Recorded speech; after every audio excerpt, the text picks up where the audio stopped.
तो बेसिकली आज हम बात करने वाले होते हैं मैट्रिक्स के बारे में, मैट्रिक्स के टाइप के बारे में पढ़ेंगे। बाकी चीजें हम डिस्कस कर चुके हैं। मैट्रिक्स का ऑर्डर क्या होता है, मैट्रिक्स किस टाइप का होता है और कैसा उसका अरेंजमेंट होता है, एलिमेंट्स क्या होते हैं, नंबर ऑफ रोज क्या होते हैं, उसके अंदर नंबर ऑफ कॉलम क्या होते हैं, सब कुछ डिस्कस करने के बाद में हम फाइनल आप पहुंच गए होते हैं टाइप ऑफ मैट्रिक्स के बारे में हम पढ़ने वाले होते हैं। तो आपकी जो आज की हेडिंग है वो है आपके क्या आता है, टाइप्स ऑफ मैट्रिक्स, यानी मैट्रिक्स के टाइप के बारे में हम पढ़ेंगे कि मैट्रिक्स कितने टाइप का है।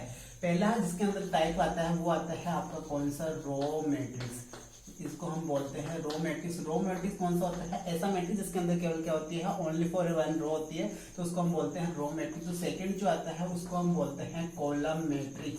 क्या होता है, कॉलम मैट्रिक्स। कॉलम मैट्रिक्स का मैट्रिक्स होता है ऐसा मैट्रिक्स जिसके अंदर क्या होती है, केवल एक ही कॉलम होता है, तो उसको हम बोलते हैं कॉलम मैट्रिक्स। तीसरा आता है उसको हम बोलते हैं हॉरिजॉन्टल।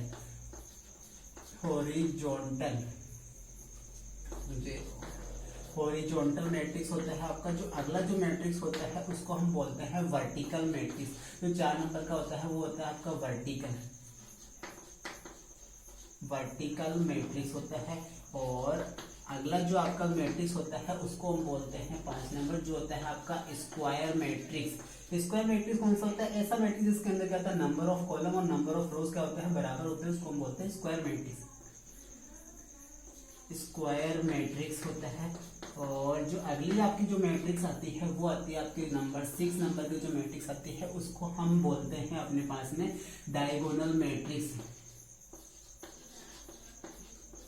डायगोनल मैट्रिक्स क्या होते हैं, जिसके अंदर क्या होता है, डायगोनल्स के एलिमेंट के अलावा बाकी जो एलिमेंट्स होते हैं वो 0 होते हैं, तो उसको हम बोलते हैं डायगोनल मैट्रिक्स। इसके बाद में आते हैं नंबर 7, जिसको हम बोलते हैं ट्राइंगुलर मैट्रिक्स। एंगुलर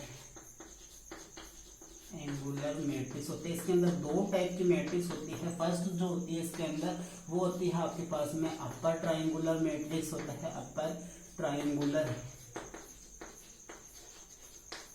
मैट्रिक्स होती है। और जो सेकंड जो मैट्रिक्स होती है वो होती है इसके अंदर लोअर ट्राइंगुलर, ये भी इसका पार्ट होता है, जिसको हम बोलते हैं lower triangular matrix. Triangular matrix होती है जिसके अंदर ट्राइंगल ऊपर की तरफ बनता है, तो उसको हम बोलते हैं अपर ट्राइंगुलर मैट्रिक्स। जिसके अंदर ट्राइंगल नीचे की तरफ बनता है तो उसको हम बोलते हैं लोअर ट्राइंगुलर मैट्रिक्स। जो आपके साथ अगली मैट्रिक्स होती है वो आती है आपके नंबर 8 पे, जिसको हम बोलते हैं स्केलर मैट्रिक्स। स्केलर मैट्रिक्स होती है। फिर उसके बाद में स्केलर मैट्रिक्स कौन से होते हैं, ऐसे मैट्रिक्स जिसके अंदर क्या होता है, डायगोनल्स के एलिमेंट एक कांस्टेंट होते हैं, बाकी अदर एलिमेंट्स क्या होते हैं, 0 होते हैं। तो आपके 9 नंबर पे आता है वो आता है आपका आइडेंटिटी एलिमेंट, आइडेंटिटी मैट्रिक्स। जैसे होता है आइडेंटिटी फंक्शन होता है, उसी प्रकार से क्या होता है, आइडेंटिटी मैट्रिक्स होता है। तो ऐसा मैट्रिक्स जिसके डायगोनल्स के जो एलिमेंट्स होते हैं वो क्या होते हैं, 1 होते हैं, तो उसको हम बोलते हैं आइडेंटिटी मैट्रिक्स। इसको एक दूसरे नाम से बहुत जानते हैं, जिसको हम बोलते हैं यूनिट मैट्रिक्स के नाम से भी हम जानते हैं। जो अगले आपके टाइप की जो मैट्रिक्स होती है हम बोल देते हैं वो आता है आपका नल मैट्रिक्स, जिसको हम बोलते हैं, या फिर जिसे जीरो मैट्रिक्स भी बोला जाता है। तो ये टोटल आपके पास में 10 टाइप की आपके पास में मैट्रिक्स होती है, जिनको हम डिस्कस करने वाले हैं। एक अगली जो आपकी मैट्रिक्स आती है वो 11 नंबर, वो आती है आपके पास में इक्वल मैट्रिक्स। इक्वल मैट्रिक्स कौन सी होती है, ऐसे मैट्रिक्स जिसके अंदर 2 मैट्रिक्स जो होते हैं एक दूसरे के बराबर होने के लिए क्या होना चाहिए, उनका ऑर्डर सेम होना चाहिए। क्या होना चाहिए, एक तो उनका ऑर्डर बराबर होना चाहिए, पहली बात तो ये।